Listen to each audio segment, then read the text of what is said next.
Bienvenidos a otra semana. En esta semana vamos a ver anticoagulantes y trombolíticos.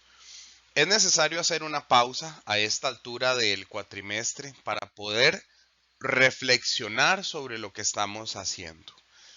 Hagamos una pausa antes de entrar en el conversatorio de trombolíticos en la clase más bien de trombolíticos y de anticoagulantes y preguntémonos si estamos estudiando farmacología de la manera adecuada. ¿Ok?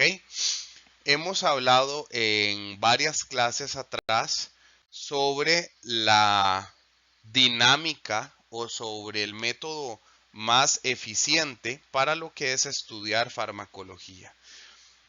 Hemos dicho que farmacología no se estudia memorizando toda la lista de medicamentos, las diluciones, los efectos, no.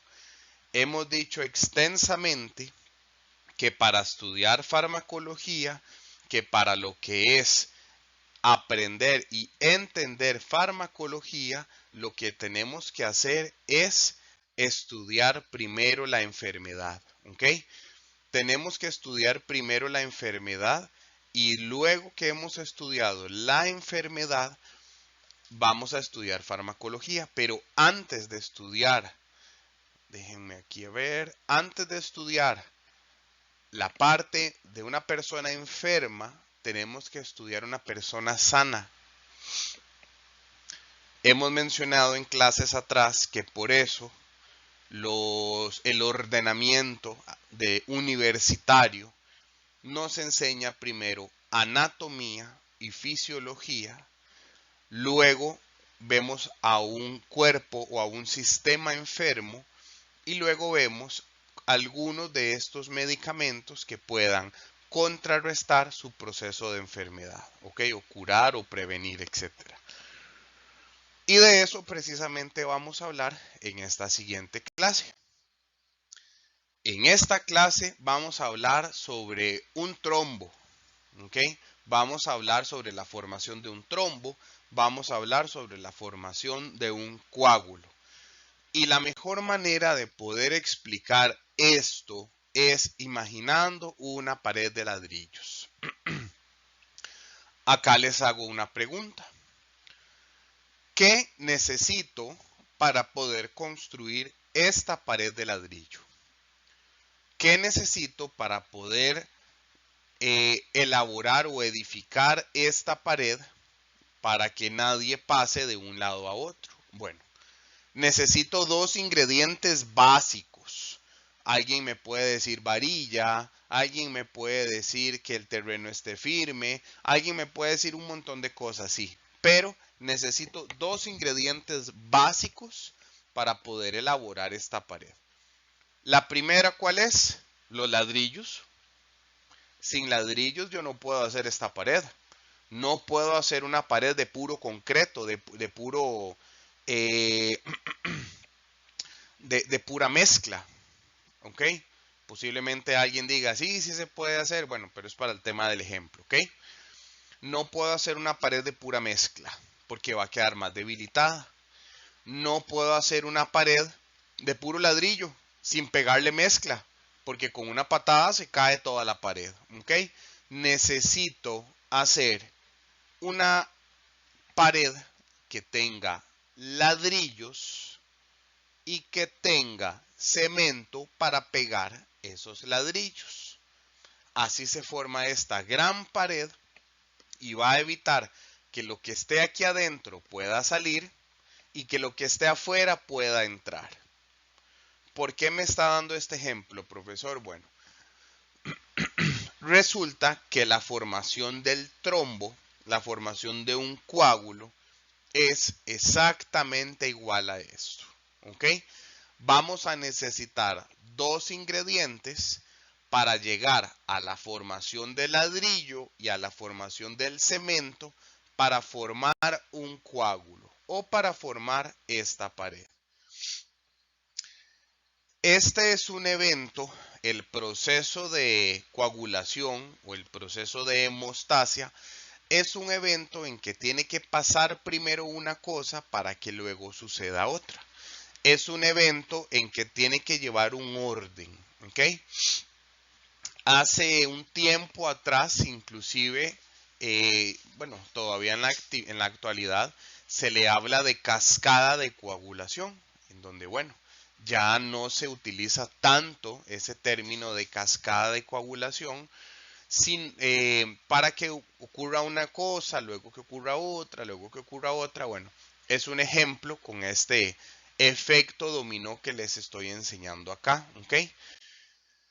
Antes de eso, vamos a hablar sobre qué es la hemostasia. ¿Ok? Bien, la hemostasia se refiere al conjunto de interacciones entre los componentes de la sangre y los de la pared vascular responsables de impedir la fuga de sangre en dicho compartimento. Esta es una clase que tiene altos contenidos de teoría en donde voy a explicar lo mismo varias veces. En algunas partes los voy a leer, en otra parte los voy a explicar con los gráficos que están acá señalados, ¿ok? El proceso hemostático a menudo es esquematizado en fenómenos consecutivos que suelen superponerse.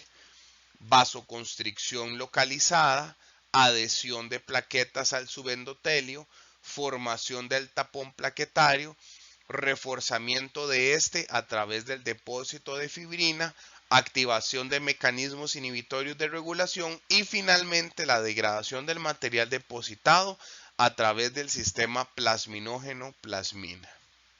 ¿Qué significa todo esto, profesor? Vean, la hemostasia es la defensa que tienen los vasos, las arterias y las venas a nivel vascular para defenderse de sangrados. ¿Ok? Vamos a ver más adelante, me voy a ir adelantando a unas diapositivas, que existe hemostasia primaria y hemostasia secundaria. ¿En qué momento se activa la hemostasia? Bueno, la hemostasia nace de la necesidad de defenderse para no perder sangre.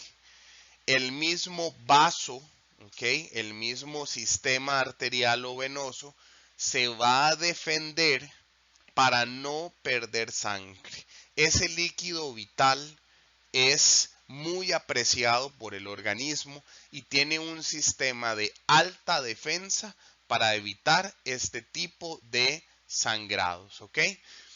Este es el orden que está aquí, ya lo vamos a ver uno a uno, pero este es el orden que debemos de entender, ¿ok? El proceso hemostático a menudo es esquematizado de fenómenos consecutivos, o sea, un efecto dominó. Necesito que pase una cosa, luego que pase otra, luego que pase otra y subsecuentemente. La vasoconstricción localizada, vamos a imaginar que tenemos una arteria o una vena y canalizamos una vía periférica y la retiramos, ¿ok? Llegamos y se canalizó para una muestra, para un suero, para lo que sea, y luego se retiró. En ese vaso, en la pared de ese vaso, ¿ok? Donde usted puso la vía periférica, va a quedar un orificio, ¿ok? Ese orificio en donde usted introdujo la vía periférica y la retiró, la misma vena va a hacer una vasoconstricción solo de esa área para que la luz en donde se colocó el catéter periférico sea menor y se pierda menos sangre por el orificio en donde entró el catéter para canalizar esa vena, ¿ok? No es lo mismo que salga sangre de un hueco así a que salga sangre por un huequito así. Lo primero que vamos a hacer es una respuesta de defensa de vasoconstricción localizada. Luego de eso vamos a tener adhesión de plaquetas al subendotelio. Las plaquetas es como el sistema de seguridad en que van a llegar a pegarse, van a llegar a adherirse, son los ladrillos, ¿ok? Van a llegar a adherirse para que la cantidad de luz y la cantidad de orificio que haya sea menor y se vaya tapando. ¿Ok? Les voy a ir adelantando información. Vimos una pared de ladrillo en donde dijimos los ladrillos y el cemento es lo que necesito para hacer esta pared. Si la pared, perdón, si la pared fuera un trombo, ¿qué necesito para formar ese trombo? Dos cosas: plaquetas y fibrinógeno. Si no tengo fibrinógeno, si tengo muy baja la cantidad de fibrinógeno en sangre, voy a formar una pared con puros ladrillos. O sea, la calidad del trombo o el tiempo en que vaya mermando el sangrado va a ser mayor. ¿Ok? Y al revés, si tengo un paciente que vamos a hacer algún procedimiento invasivo, tuvo algún trauma, alguna enfermedad de la sangre o etcétera, y tiene un conteo plaquetario muy bajo, inferior a 150,000, inferior a 130,000 plaquetas, bueno, va a tener una alta probabilidad de sangrado. ¿Ok? Que esto nos puede conllevar a entender de que ahora tengo una herida. Esa herida que vimos un ejemplo, que es una vía periférica, puede ser una herida quirúrgica, puede ser un sello de tórax, un catéter venoso central, puede ser cualquier invasión que vaya a demandar posterior a que se controle un sangrado. ¿Ok?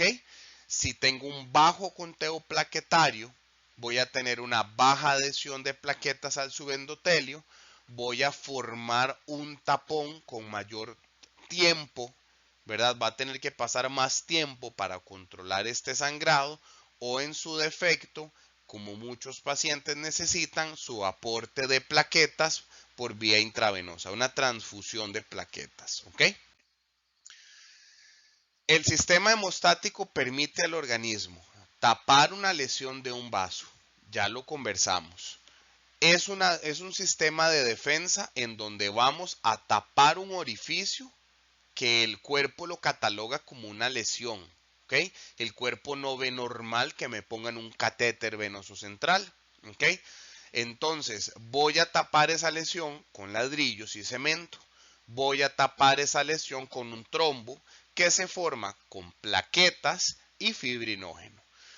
¿Para qué? Para mantener la sangre en su estado fluido y luego remover el coágulo y restaurar el vaso dañado.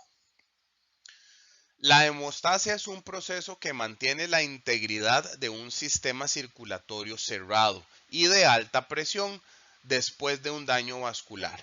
Como les mencioné, el organismo hace todo lo posible por no perder sangre.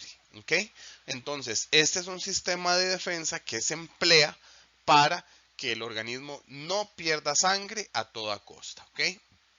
La hemostasia, para su estudio, se divide en primaria y secundaria, que lo vamos a ver acá al detalle. ¿Ok? Hemostasia primaria.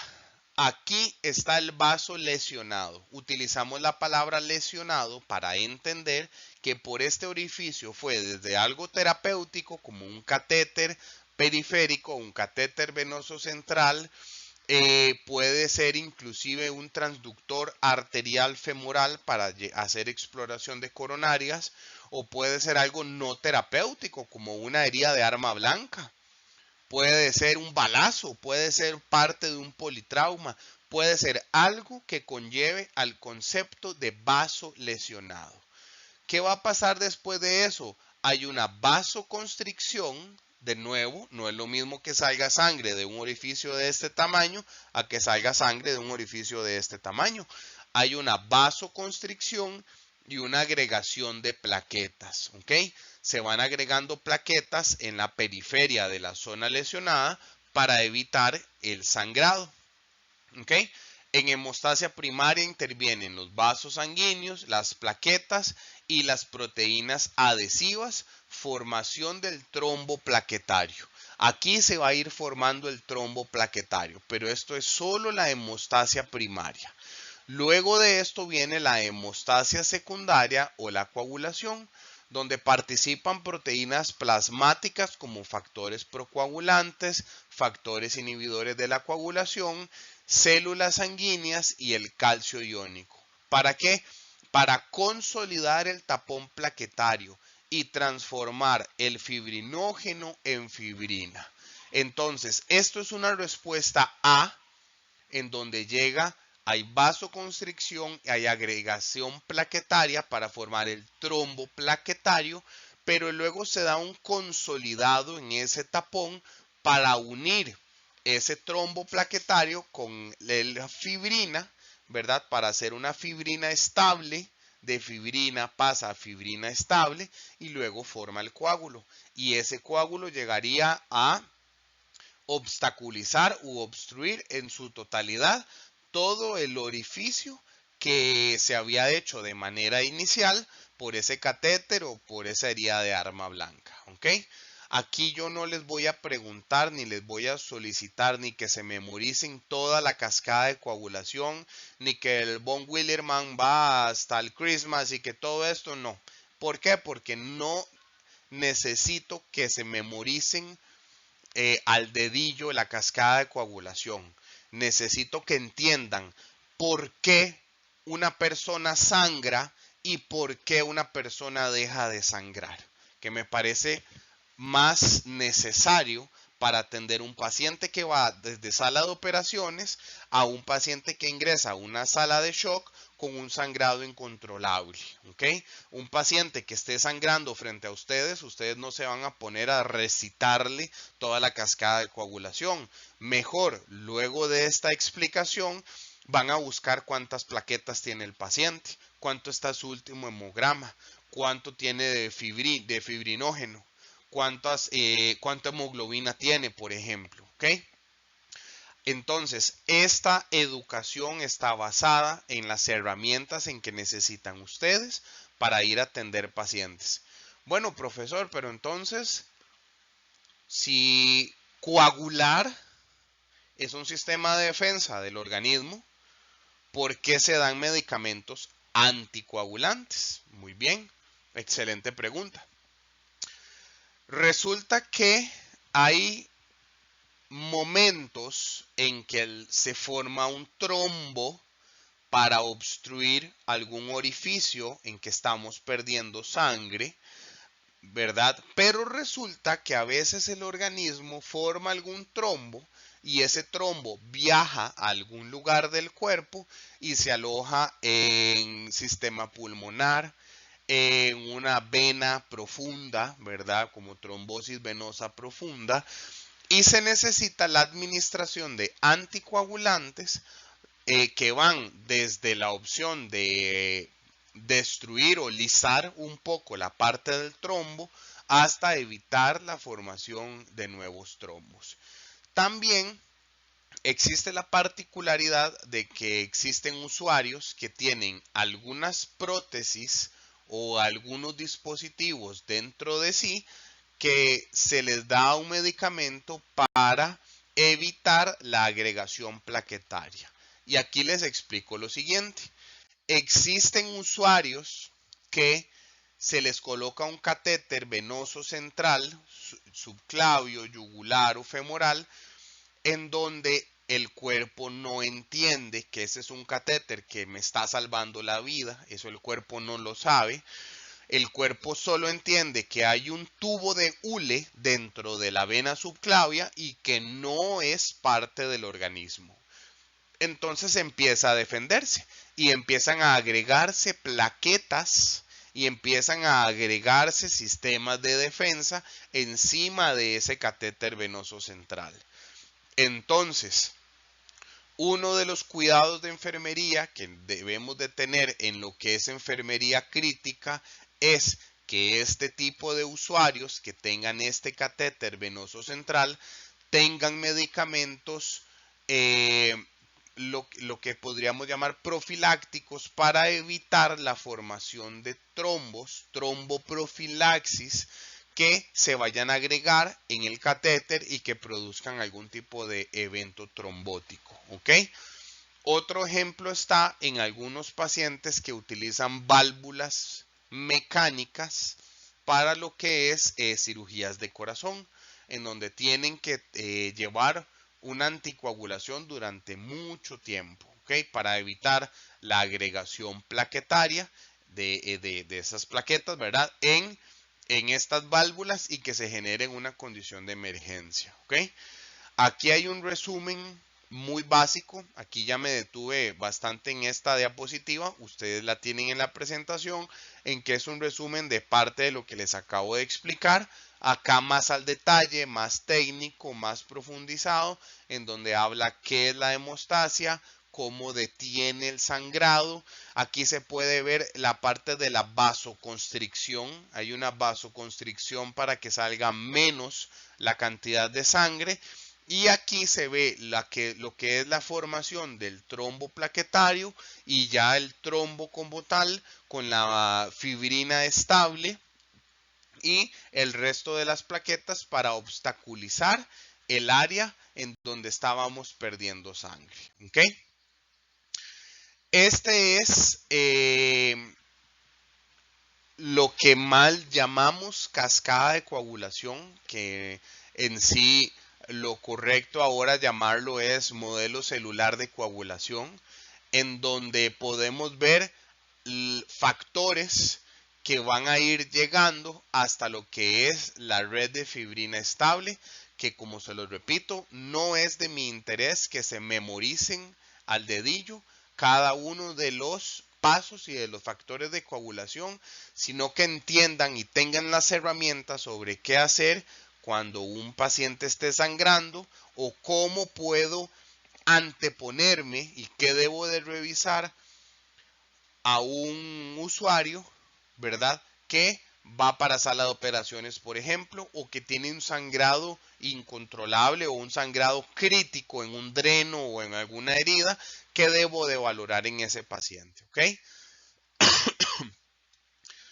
La hemostasia primaria se refiere a los procesos mediante los cuales se lleva a cabo el tapón plaquetario a través de la adhesión, activación, secreción y agregación plaquetaria.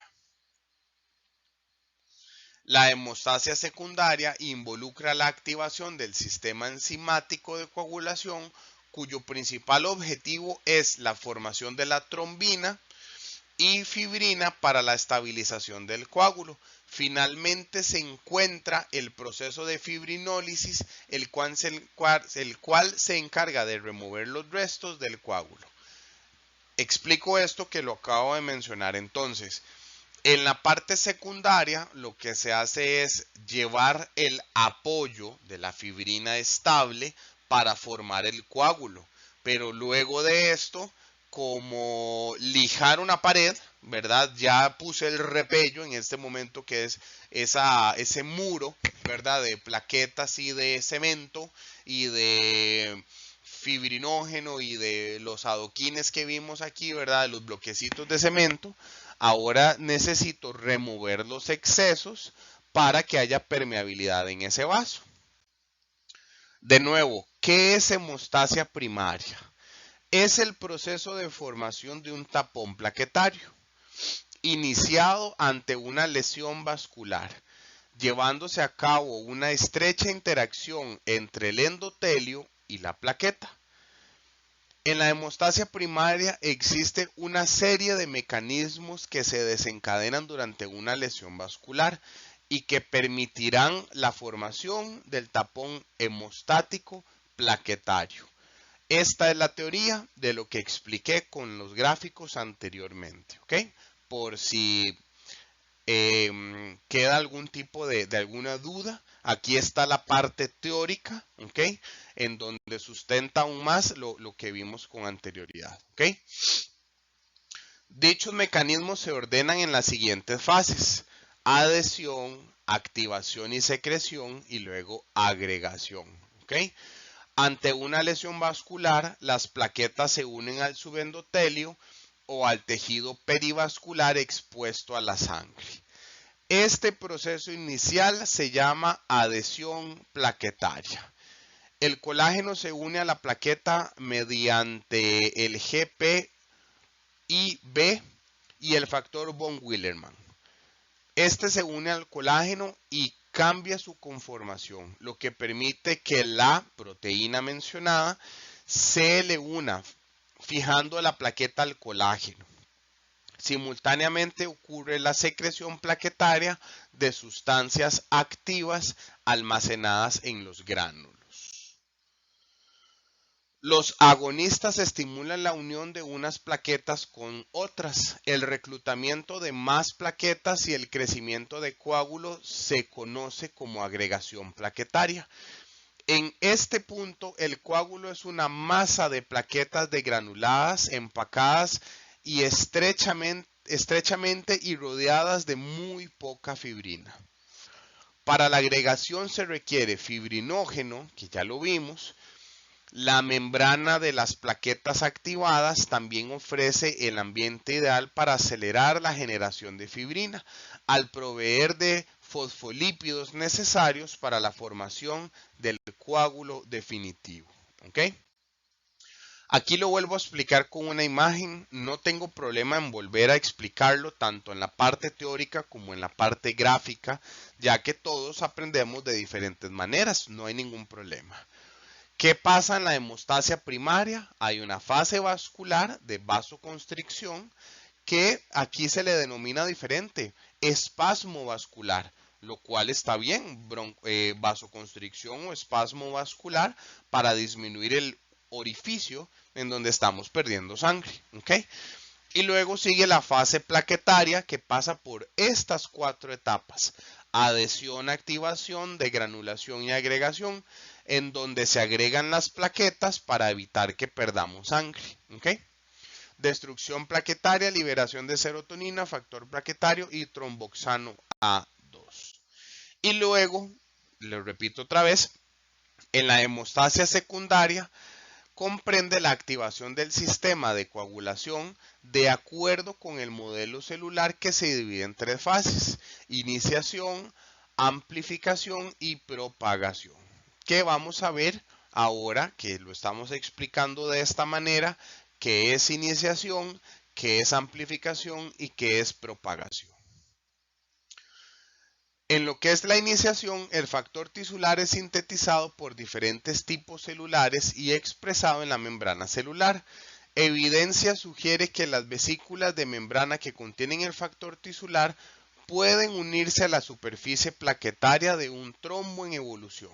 Para que la hemostasia secundaria inicie, debe existir una lesión endotelial que permita al plasma entrar en contacto con el factor tisular expresado de las membranas celulares. El factor 7 es una proteína dependiente de vitamina K. El factor 7 en el plasma se une estrechamente al factor tisular, activando rápidamente a proteasas procoagulantes y anticoagulantes. El complejo FT7 activado puede activar al factor 10 y 9. Por otro lado, el factor 10 activado, que permanece en la superficie celular, puede combinarse con el factor 5 activado para producir pequeñas cantidades de trombina, lo cual es un paso importante en la activación plaquetaria y del factor 8 durante la fase de amplificación. ¿Okay? Esto es más teoría. ¿Okay? Como les mencioné anteriormente, no me interesa tanto la parte teórica, sino la parte de comprensión de lo que ocurre durante un sangrado y cómo ocurre que deje de sangrar ese paciente. ¿Okay? Amplificación. Las pequeñas cantidades de trombina generadas en la fase de iniciación tienen diferentes efectos sobre múltiples áreas de la coagulación. La trombina es un potente activador plaquetario a través de la vía de los receptores activados de proteasas. Este periodo protrombótico ascendente es referido como la fase de amplificación y resulta en la activación de las plaquetas con exposición de los fosfolípidos de la membrana y la creación de una membrana procoagulante con liberación del contenido de sus gránulos. Durante la activación, las plaquetas liberan de sus gránulos alfa a la superficie factor 5 principalmente activado, el cual es completamente encendido por la trombina y el factor 10 activado. En lo que es la propagación, en la fase de iniciación se activan con éxito los factores 10 y 9, así como los cofactores 5 y 7. Después del factor 9 activado junto con el 8 activado, se unen a la membrana de las plaquetas, formando en complejo de tenaza. Este complejo transforma la protrombina a trombina, con lo que se da una explosión de trombina con la subsecuente formación de fibrina y formación al coágulo. Y todo esto que les acabo de leer se resume en este gráfico, ¿ok? Que por acá podríamos entenderlo más fácil. Hay una lesión endotelial, ingresó un catéter, hubo una lesión por una cirugía, una lesión de arma blanca, lo que sea. Hay una respuesta de las plaquetas y hay una vasoconstricción, ¿ok? En donde parte de esta respuesta va a desencadenar ciertos factores para llegar hasta el punto en que se forme la fibrina estable, ¿ok? La malla de fibrina estable para formar todo el trombo. Hay algo importante que les quiero mencionar acá, ¿ok? Lejos de memorizar cada una de las proteínas y cada uno de los factores y demás, es importante conocer que necesito en la fase de amplificación calcio para poder dar continuidad a todo el proceso de esta fase de amplificación para lograr la red de fibrina estable. Nuevamente en la fase de propagación voy a necesitar otra vez calcio. ¿Okay? Es importante comprender que el calcio en lo que es los factores de coagulación es un participante vital para poder dar continuidad a todos estos procesos y que se forme todo el coágulo estable. ¿Ok? Y bienvenidos a farmacología. Vamos a hablar de lo que son los anticoagulantes. Esto se define como una sustancia, sea endógena o exógena, que interfiere o inhibe la coagulación de la sangre. Factor de coagulación. Los factores de coagulación son todas aquellas proteínas originales de la sangre que participan y forman parte del coágulo de la sangre. Todas estas proteínas que mencionamos, que tienen números romanos y demás, algunas otras que están activados y otras no, etcétera. Bueno, todos estos factores de coagulación forman todo este proceso subsecuente para llegar al punto de lo que es la formación del trombo. ¿Okay? Las plaquetas se adhieren a los extremos de la cortada. Bueno, en este caso es una cortada, ¿verdad? Que estamos viendo aquí cómo las plaquetas se agregan. Y después dice que las plaquetas segregan sustancias químicas que atraen más plaquetas. Aquí volvemos a definir rápidamente hemostasia para no volver a repetir otra vez lo mismo. El objetivo es mantener la sangre en un estado líquido mediante el equilibrio de procoagulantes y anticoagulantes, que se va a dar en 3 pasos. Primaria, que es la formación del tapón plaquetario; secundaria, la formación del coágulo; y terciaria, la fibrinólisis y deshacer el coágulo o la parte que está obstaculizando la luz del catete, de la parte vascular, para que pueda seguir su tránsito sanguíneo. ¿Ok? Bueno, ¿Cómo se mide la coagulación? De varias maneras. Como medir la coagulación como tal, como medir una glucosa en sangre, no se mide así, ¿verdad?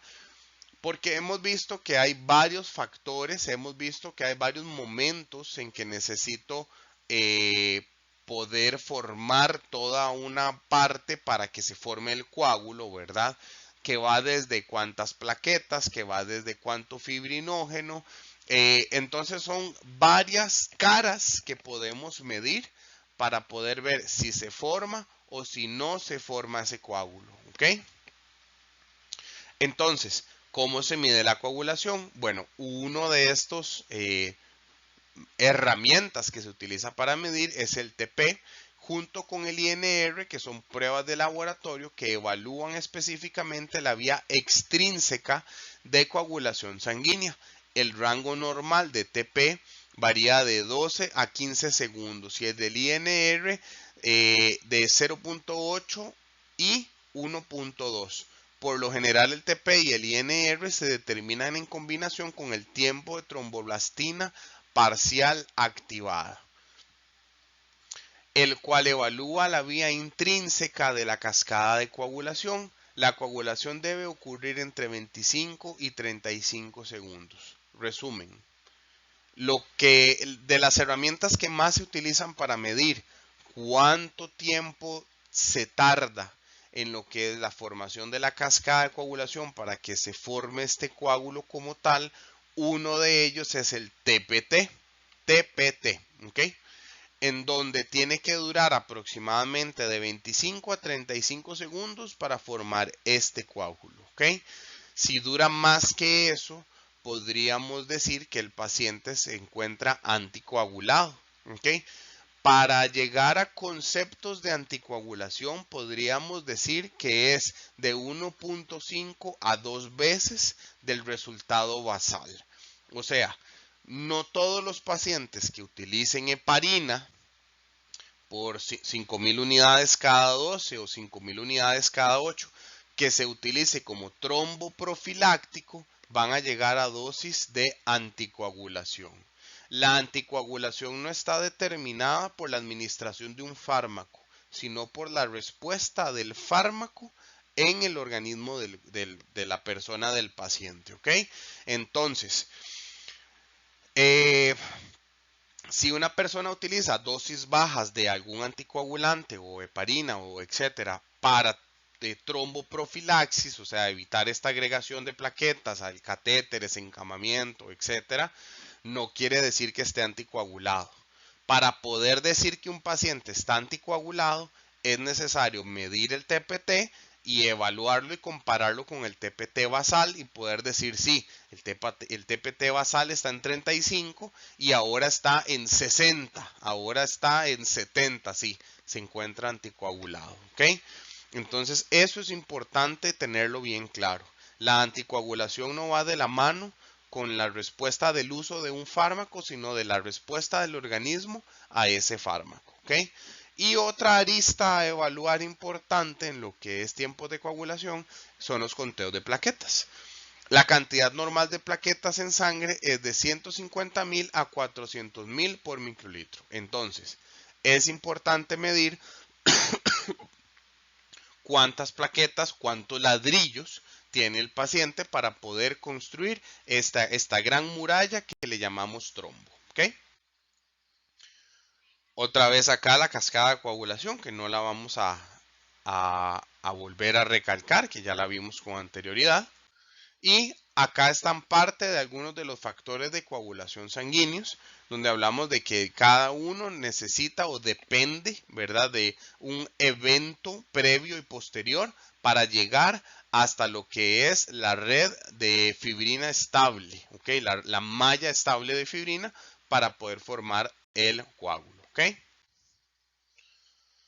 Bueno, y así como hablábamos de categorías frente a lo que son medicamentos para controlar o regular la presión arterial, como hablábamos de categorías en lo que son fármacos analgésicos, también existen categorías en los fármacos anticoagulantes.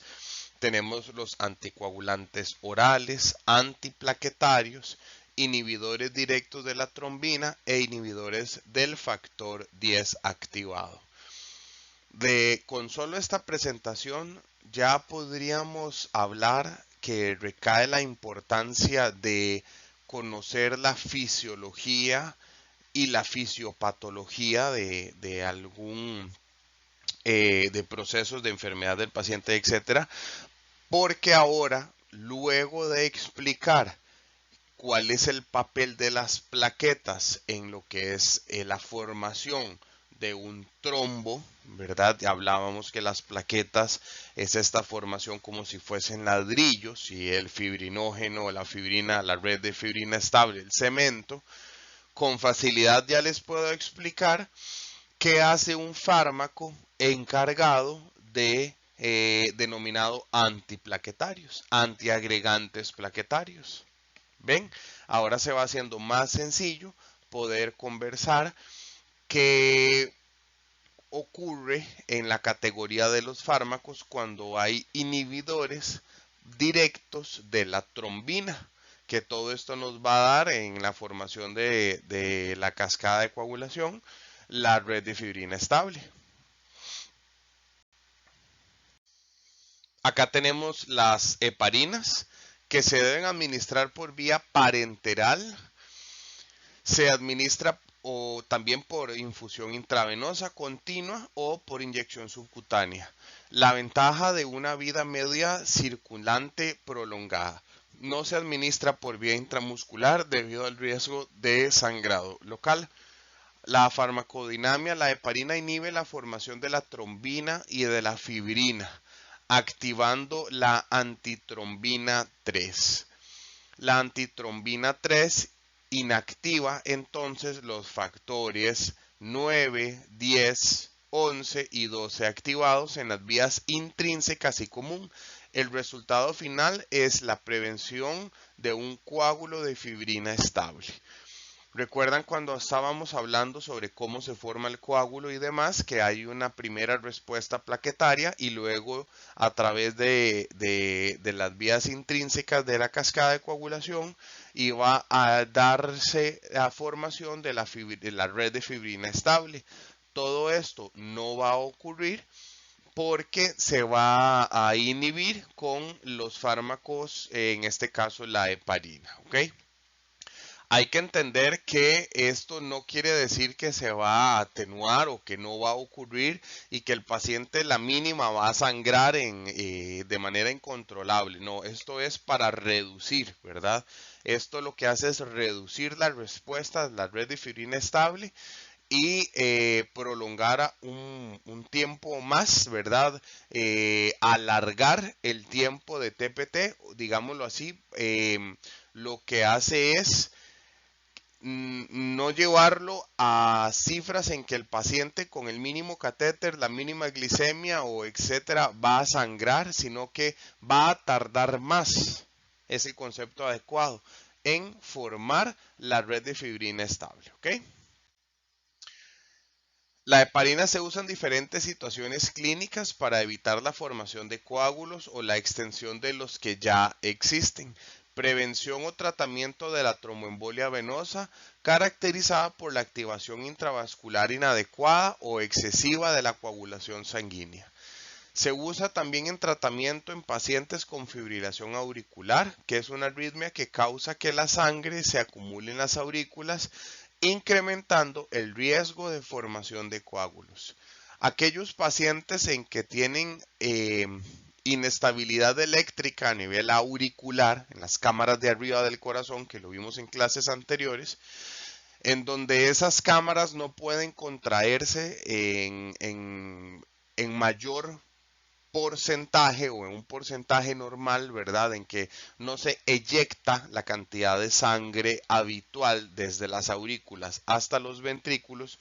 Todo esto va a dar pie a que en este caso, este paciente que tiene una fibrilación auricular o que conlleva a que no se eyecte de la manera adecuada la sangre desde las aurículas hasta los ventrículos, toda esa sangre que se va quedando ahí estancada esa sangre podría formar un coágulo. El problema no solo radica en que se forme el coágulo, el problema también puede radicar en que ese coágulo se puede desprender y viajar a cualquier parte del sistema nervioso central, hacer un evento cerebrovascular o etcétera. Entonces, para este tipo de pacientes se utiliza las heparinas. Prevenir la formación de trombos para promover la circulación cardíaca en un infarto al miocardio agudo mediante la prevención de la formación de coágulos adicionales en el sitio de coágulo ya formado. Útil para la prevención de la coagulación durante la cirugía ortopédica o intraabdominal. Interacciones. Dado que la heparina y los derivados de la heparina actúan de forma sinérgica con los anticoagulantes orales, el riesgo de sangrado aumenta cuando el paciente toma antiinflamatorios no esteroideos o AINES de extrano férrico, el clopidogrel o el Plavix, etc. O algún antiplaquetario como aspirinas. ¿Okay?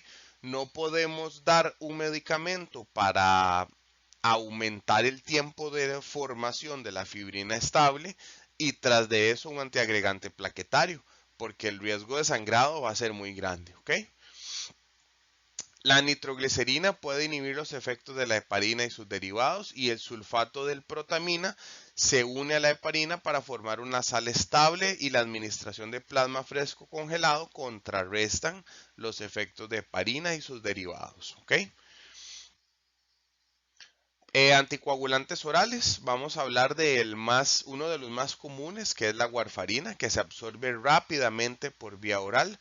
Los efectos de la warfarina no se observan hasta 36 o 48 horas luego de que se han administrado el medicamento, y puede tomar hasta 3 o 4 días para que produzca el efecto completo. Esto ocurre porque la warfarina antagoniza la producción de factores de coagulación dependientes de vitamina K. Antes de que la warfarina pueda exhibir su efecto pleno, estos factores de coagulación deben haberse agotado de su circulación. Se encuentra unida de manera extensa a la albúmina plasmática, se metaboliza en el hígado y se excreta en orina, ya que la warfarina está unida en gran medida a las proteínas y se metaboliza en el hígado. El empleo junto con otros fármacos puede alterar la cantidad de warfarina en el organismo. Hemos hecho hincapié en que los medicamentos compiten entre ellos, y de igual manera en el tema de metabolismo. Recuerden que metabolismo habíamos dicho que era hacer algo liposoluble a hacer algo hidrosoluble, ¿verdad? En temas de farmacología, ese es el concepto de metabolismo, para luego proceder a ser excretados a través de la orina. Ya que existen algunos fármacos que compiten entre ellos, o algunos fármacos que se puedan metabolizar en el hígado, el exceso de la administración de este tipo de fármacos, ¿verdad?, pueden conllevar a que se prolongue el tiempo de metabolismo de este otro medicamento. ¿Okay? Los anticoagulantes orales alteran la capacidad del hígado para sintetizar factores de coagulación dependientes de vitamina K, incluyendo los factores 2, 7, 9 y 10. Más allá de aprenderse la cascada de coagulación, ¿verdad? O todo este modelo celular, hay que entender que para que se dé este efecto dominó que habíamos comentado con anterioridad, necesito algunos requisitos fundamentales. Parte de ellos son el papel que juega el calcio, que lo hablamos en imágenes y diapositivas atrás, y mencionar también la necesidad que tiene la vitamina K. O sea, la vitamina K prácticamente es un punto de partida en donde se necesita, ¿verdad?, para lo que es el paso de algunos factores para que conlleven a la formación de este trombo. ¿Okay? De hecho, se administra comúnmente vitamina K de manera intravenosa a aquellos pacientes que presentan algún tipo de trastornos de esta índole, ¿ok? Entonces, de nuevo, así, así como hablamos en lo que es mecanismos de regulación de la actividad de la membrana del miocardio del corazón, hablamos de calcio, ¿verdad? Hablamos sobre lo que hace el sodio, el potasio y el calcio también en lo que es el sistema eléctrico del corazón. Acá en lo que es factores de coagulación, en lo que es tiempos de coagulación, la formación del trombo y la malla de fibrina estable, vamos a traer en juego o acotación el calcio y la vitamina K. ¿Ok? Los factores de coagulación en el torrente sanguíneo continúan coagulando la sangre hasta que se agotan, por lo que la anticoagulación no comienza de inmediato. Los anticoagulantes orales se prescriben para el tratamiento de las tromboembolias y en situaciones se inician mientras el paciente aún recibe heparina. La warfarina, sin embargo, se puede iniciar sin heparinas en pacientes con alto riesgo de tromboembolia. Cuando ustedes tengan un paciente que se les está interacciones farmacológicas, muchos fármacos como los medicamentos que muestran una alta tendencia a unirse a proteínas aumentan los efectos de warfarina. Ya hemos mencionado varios fármacos que son fácilmente, que tienen la facilidad de unirse a proteínas. ¿Ok? Los fármacos metabolizados por el hígado pueden aumentar o disminuir la eficacia de la warfarina y una dieta rica en vitamina K disminuye la eficacia de anticoagulantes orales. Aquí vengo a romper bueno, a terminar de leer les explico, como lo he hecho siempre. La vitamina K y el plasma fresco congelado reducirán los efectos de warfarina. Entonces, antagonizan los efectos de la warfarina. Hay un cuidado de enfermería que habitualmente nosotros damos a los pacientes que utilizan vitamina K, en donde se comenta de que eviten las hojas verdes, ¿verdad? Que espinaca, que lechuga, que etcétera. Pues bueno, resulta que sí, ese tipo de dietas, ese tipo de aportes nutricionales son ricos en vitamina K, pero vamos a ver, según parte del conocimiento que he adquirido por enfermeras de clínicas de anticoagulados, me han educado que para que hojas verdes como la espinaca, como la col, como la lechuga, contrarresten el efecto de un fármaco como warfarina, tienen que comerse una palangana, una taza de lechuga 4 veces al día.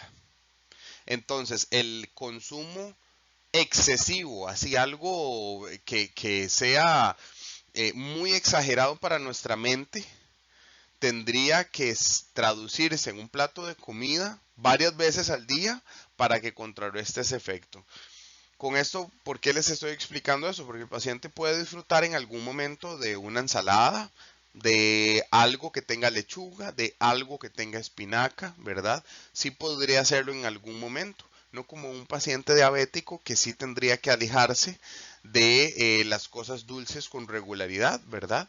Pero que sí podría en algún momento, bajo un régimen nutricional, etcétera, darse algún gustito por ahí de algo que se le antoje. De igual manera, este tipo de pacientes. No es que es satanizado, prohibido y crucificado que no pueden comer nada de esto, no, sí lo pueden hacer, pero de igual manera con medida.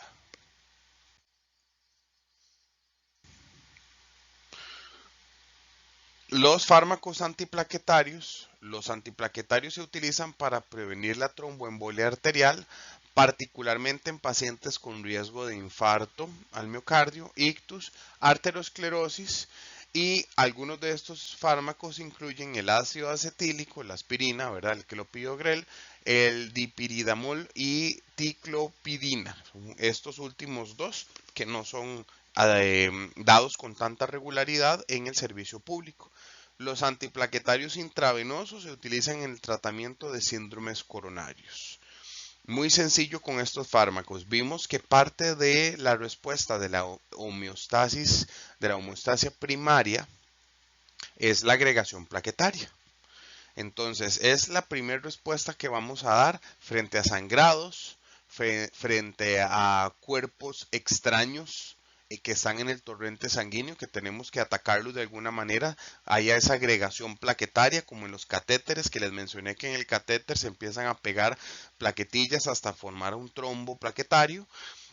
Hay fármacos que contrarrestan no la formación de plaquetas, sino la agregación plaquetaria, que son de estos que acabamos de mencionar. Antiplaquetarios orales, concentración máxima entre 1 y 2 horas después de la administración. Por vía intravenosa, los efectos de los fármacos se observan en un plazo de 15 a 20 minutos después de la administración y duran cerca de 6 a 8 horas. Características de parte de ellos, de los más comunes: la aspirina, que a dosis bajas inhibe la formación de coágulos, bloqueando la síntesis de prostaglandinas, lo que a su vez evita la formación del tromboxano A2. La sustancia de agregación plaquetaria de la aspirina mantiene su efecto antiplaquetario por alrededor de 10 días o mientras sobreviven las plaquetas con normalidad. Se utilizan en pacientes con un infarto al miocardio o una angina inestable para reducir el riesgo de muerte. ¿Qué otra característica o conocimiento tengo que tener de este medicamento? Si tengo un paciente que toma aspirina o que toma clopidogrel, que es en la próxima que vamos a explicar, y va para alguna intervención quirúrgica o le van a realizar algún procedimiento invasivo o inclusive odontológico, algo que tenga riesgo de sangrar, hay que monitorizar cuántos días lleva de suspendido el tratamiento, ¿ok? El otro que vamos a hablar es el clopidogrel o el Plavix, que inhibe la agregación plaquetaria impidiendo la unión plaqueta-fibrinógeno. ¿Ven qué sencillo? Con esta oración que acabo de leer, después de la explicación fisiológica que tocamos en las diapositivas atrás, con solo leer una diapositiva, ya entendemos un montón de cosas. Un reglón de una diapositiva, se los vuelvo a leer. El Plavix inhibe la agregación plaquetaria, impidiendo la unión plaqueta-fibrinógeno. Antes hablamos de que luego de la homeostasis primaria y la homeostasis secundaria se da una agregación plaquetaria formando un trombo plaquetario primario y que luego llega al fibrinógeno, la red de fibrina estable, se une y forma el trombo. Bueno, hay un medicamento que impide esa unión, conllevando a que no se formen trombos plaqueta-fibrinógeno, ¿ok? Los efectos del Plavix duran cerca de 5 días y se utiliza para reducir el riesgo de ictus isquémico o de una muerte vascular en pacientes con antecedentes de infarto al miocardio reciente. Esto solo se los dejo para acá, para que los lean en la presentación que se los pasé en físico, ¿verdad? Bueno, en la versión digital, no en el video, para que ustedes los tengan de su conocimiento. Son fármacos que no son utilizados con regularidad acá en Costa Rica. Inhibidores directos de la trombina se utilizan para evitar la formación de coágulos nocivos en el organismo. Se administran por lo general en infusión intravenosa y se metabolizan en el hígado. Los efectos sobre el TPT llegan a ser evidentes en un plazo de 4 a 5 horas después de la administración. La recuperación del recuento plaquetario llega a ser evidente en un plazo de 3 días. Características: el dabigatran, las concentraciones máximas en el plasma se alcanzan de 1 a 3 horas y tiene una vida media de hasta 13 horas. Se une con la trombina libre que se encuentra en la circulación. Lo anterior evita la activación del factor 8 y la formación de fibrina. Otro fármaco es el argatroban, que alcanza las concentraciones máximas de 1 a 3 horas y tiene una vida media corta de 45 minutos. Se excretan sobre todo en las heces a través de la secreción biliar. Ven que este es un tipo de fármaco que no todos se van a excretar por vía renal, este se excreta a través de las heces. Esta se une de forma reversible al sitio activo de la trombina e inhibe las reacciones inducidas por esta, incluyendo la formación de fibrina, la activación de factores de coagulación, la activación de proteína C y la agregación plaquetaria. La bivalirudina alcanza su respuesta máxima en 15 minutos y tiene una vida media corta de 25 minutos. Está contraindicada en pacientes con aneurisma cerebral, hemorragia intracraneal o incontrolada en general, una hemorragia que no sea controlada de manera general. Además, puede ser necesario reducir la dosificación de quienes padecen de insuficiencia renal, ya que el 20% del medicamento se excreta sin cambios en la orina. El bivalirudina y el dabigatran se excretan a través de los riñones. En farmacodinamia de este grupo de fármacos, cuando estos fármacos se unen a la trombina, inhiben la activación, la liberación de gránulos y la agregación de plaquetas, división de fibrinógeno, formación de fibrina y activación posterior de la cascada de coagulación. Comparados con la heparina, los inhibidores directos de trombina tienen tres ventajas. Aquí estamos comparando dos grupos farmacológicos. El primero que vimos, que es la heparina, y el segundo que son, bueno, el segundo no, este último que estamos viendo, que son los inhibidores directos de la trombina.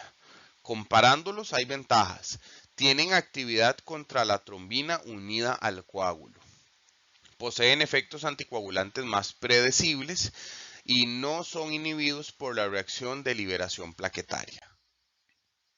¿A quiénes? Bueno, el dabigatran se utiliza solamente para la prevención de ictus de la embolia en pacientes con fibrilación auricular no valvular. Ya esto lo habíamos explicado, que es la liberación del trombo en pacientes con fibrilación auricular que podrían conllevar a un ictus, ¿verdad? Ok, para eso está este fármaco. No utilizado con regularidad en sectores públicos acá a nivel del país, pero sí es importante que los conozcan. El argatroban se emplea para tratar el TIH. El argatroban se administra en conjunto con la aspirina para los pacientes con TIH y experimentan intervenciones coronarias. Cualquier cosa que no lo mencioné anteriormente, TIH es trombocitopenia inducida por heparina. O sea, ya cuando nos vamos al otro lado, lo que se administró para contrarrestar algún problema se transformó en un problema mayor. ¿Okay? Fármacos inhibidores del factor 10 activado, otro grupo de fármacos. Los fármacos inhibidores del factor 10 se utilizan para prevenir el tromboembolismo, la trombosis venosa profunda en los pacientes sometidos a cirugía de reemplazo total de cadera, rodilla o cirugía por fractura de cadera. Ejemplos de estos fármacos: el fondaparinux, que se administra por vía subcutánea, se absorbe rápida y totalmente, se excreta principalmente en su forma inalterada en la orina. El efecto máximo se considera en el plazo de 2 horas después de la administración y dura alrededor de 17 a 24 horas. El fondaparinux se une a la antitrombina 3 y potencia cerca de 300 veces la neutralización natural del factor 10 activado por la antitrombina 3. ¿Cuál sería el abordaje de enfermería crítica para este tipo de pacientes? Entonces, necesito administrarle un fármaco a un paciente para que la formación del trombo sea más lenta, no que no se dé, ¿verdad? Sino cada glicemia y cada catéter que yo pongo va a sangrar por mucho más tiempo, sino para que la formación del trombo sea más larga, tarde más tiempo en formarse, ¿ok? Entonces, con ello es importante determinar e identificar que es un paciente que va a tener potencial riesgo de sangrado, ¿ok? cada una de las invasiones que tenga el paciente es necesaria estarlas valorando cada turno y varias veces en el turno para poder asegurar de que el paciente está lejos de que pueda presentar algún tipo de sangrado. ¿Ok? Con esto es importante también mencionarles que no es solo en algo tan delicado como plaquetas, TPT, INR, tiempo de factor 10, etcétera, ¿ok? No solo es importante lo que yo vea en el paciente, lo que yo vea en el catéter, sino también lo que yo vea en sus medios internos, en sus medios de diagnóstico, en sus laboratorios. Aquí recae la importancia de tomar los laboratorios y poder valorarlos y poder ver lo que sí es y lo que no es. Y hacer un reporte temprano. Usted puede ver el paciente que sus catéteres se mantienen limpios, de que no hay heridas gingivales, que no hay sangrados o tinciones hematúricas, que no hay sangrados a través de la orina, etcétera, pero que tiene unas plaquetas por abajo de 100.000, que tiene un TPT prolongado sin uso de heparinas o con uso de heparinas que tal vez deberían de dosificarse. ¿Qué más? Un sangrado, un paciente que tenga sangrado podría conllevar a que inicie una respuesta hemodinámica, un sangrado que no estamos viendo, un sangrado interno, y que en ese momento los resultados de laboratorio que tengamos no arrojen información de que tiene riesgo de sangrado. En este momento hay respuestas hemodinámicas de que el paciente podría tener en una etapa temprana frente a un sangrado. Por ejemplo, la taquicardia, ¿ok? La etapa temprana de una hipovolemia o de una disminución de la sangre, recuerden que todo lo que es la formación de trombo y todo esto que vimos al principio de lo que es el aspecto fisiológico, lo normal, lo saludable, es que no pierda sangre. El cuerpo hace lo que sea para no perder sangre, desde que se me peguen plaquetas, formar un trombo, hasta alguna respuesta hemodinámica si la estoy empezando a perder. Parte de esa respuesta es la taquicardia, que el corazón empiece a latir más rápido para compensar las pérdidas sanguíneas que está teniendo. Ya en una etapa más avanzada de hipovolemia, en que la respuesta de la frecuencia cardíaca elevada no da abasto, inician a presentarse la hipotensión en el paciente. Entonces, cada vez que tengamos la asociación de que hay un paciente con taquicardia e hipotensión, debemos de descartar la presencia de sangrados, ¿ok? No solo con la valoración física, toquemos al paciente, levantemos sábanas, veamos vendajes de cirugías, veamos catéteres, veamos si hay sangre por algún otro lugar que no podamos observar. Eh, no solo en la parte de la exploración física, sino también en la parte del medio interno del paciente. Todos los días, todos los turnos que nos toque abordar un paciente en estado crítico, tenemos que ver los laboratorios más actuales y los últimos que haya tenido. Si los últimos son los de ayer, si los últimos son los de antier, pues esos serán los últimos laboratorios que tengamos que valorar, ¿ok? En las unidades de cuidado intensivo o en los lugares donde se abordan pacientes críticamente enfermos, habitualmente es de rutina la toma de laboratorios diario, ¿ok? Sin embargo, existen algunas excepcionalidades. Existen algunos pacientes que demanda por su condición de salud de estar en una UCI, quedarse en la estructura, en la planta física de la UCI, pero no demanda la toma de laboratorios por día, ¿verdad?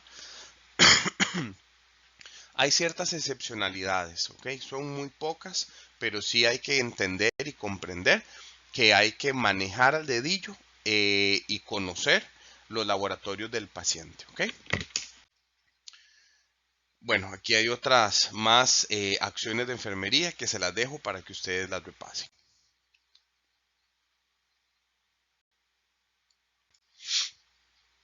Vamos a hablar un poquito de lo que es la trombogénesis, ¿ok?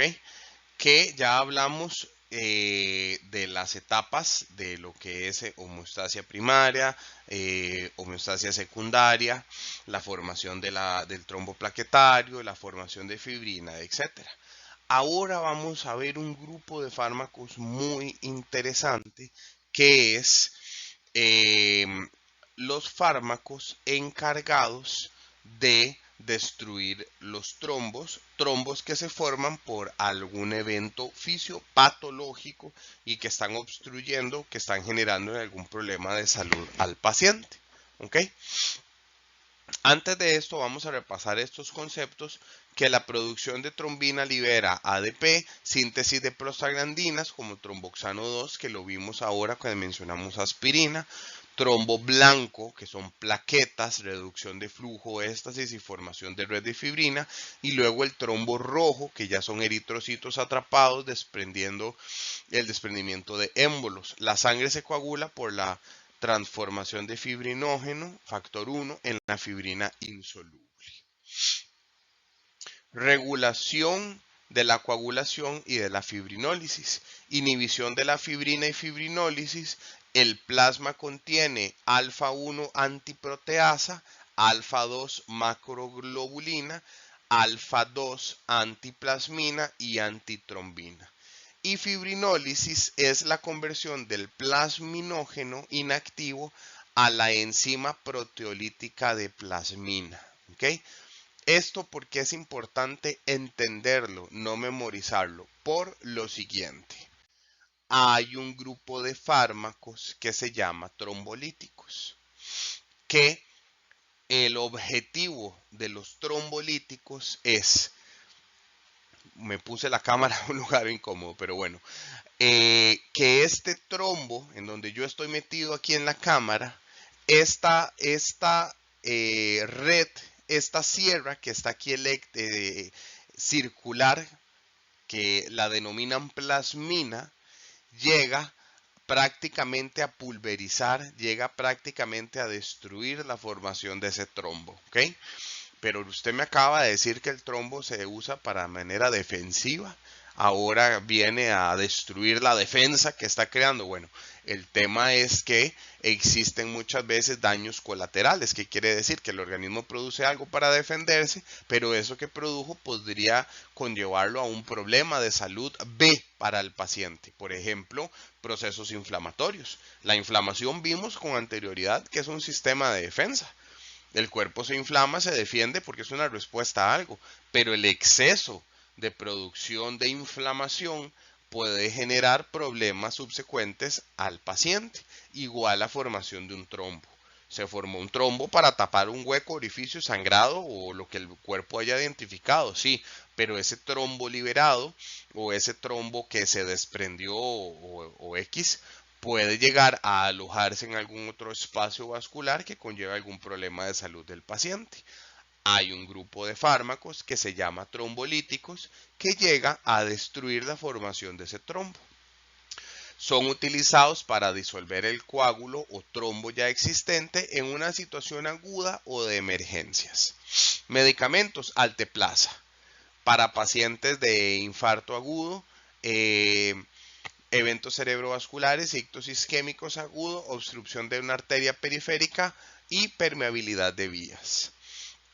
Urosinasa, reteplasa, tenecteplasa, estreptoquinasa y anistreplasa, más utilizados o conocidos en el entorno de servicio público de Costa Rica. El alteplasa, el estreptoquinasa, son como de los que más, el tenecteplasa, pero no tanto, sino estos dos que mencioné anteriormente, ¿ok? El estreptoquinasa es una proteína sintetizada por el estreptococo y el anistreplasa, selectividad por coágulos sobre plasminógeno libre. Se administran por vía intravenosa o intracoronaria también. Eliminación rápida por el hígado. Convierte el plasminógeno en plasmina. Ese es prácticamente el objetivo. Y el plasmina lo que va a hacer es el encargado de la remoción de este coágulo. La utilización de trastornos cardioembólicos en menos de 6 horas, como el infarto al miocardio agudo, el ictus isquémico, la oclusión de una arteria periférica o disolver trombos en cánulas o en catéteres. El antídoto para esto es el ácido aminocaproico. Si llegase a ocurrir alguna situación en que nos vamos del otro lado cuando vamos a administrar algún trombolítico, administramos ácido aminocaproico para contrarrestar algún posible sangrado. Interacciones con heparina, con anticoagulantes orales, antiagregantes plaquetarios o con AINES. Y ¿cuáles serían los cuidados de enfermería para estos pacientes? Bueno, algo aparte de lo que ya vimos con anterioridad en lo que es la administración de fármacos para aumentar o disminuir los tiempos de formación de un trombo, es importante entender que si yo tengo un trombo que es grande y voy a con la plasmina a separar y a disolver ese trombo se puede transformar en algo que es más grande en dos que son más chiquititos. Este trombo, que ahora son dos que son más chiquititos, tienen la facilidad de viajar y alojarse en alguna otra, en algún otro lugar vascular, generando un problema B. ¿Ok? De sitios que de predominio podrían ocurrir y es necesaria la vigilancia estricta para que no ocurra: sistema nervioso central. Entonces, ¿cómo valoro el sistema nervioso central del paciente consciente y orientado? Bueno, sin sedación, ¿verdad? Algo muy sencillo: escala de Glasgow. ¿Ok? Solicitarle al paciente que movilice miembros superiores, miembros inferiores, observar si hay alguna desviación de la comisura labial a la hora de hablar, si hay algún tipo de problemática en alguna de los laterales del rostro, ¿verdad? Observar si hay alguna dificultad para verbalizar algunas palabras o etcétera, ¿ok? Las valoraciones, inclusive las valoraciones de la contracción pupilar a la luz, todo este tipo de reacciones son necesarias valorarlas muy estrictamente en pacientes que están utilizando trombolíticos. Compañeros, muchas gracias por su atención. Si tienen alguna duda, quedo atento. Gracias.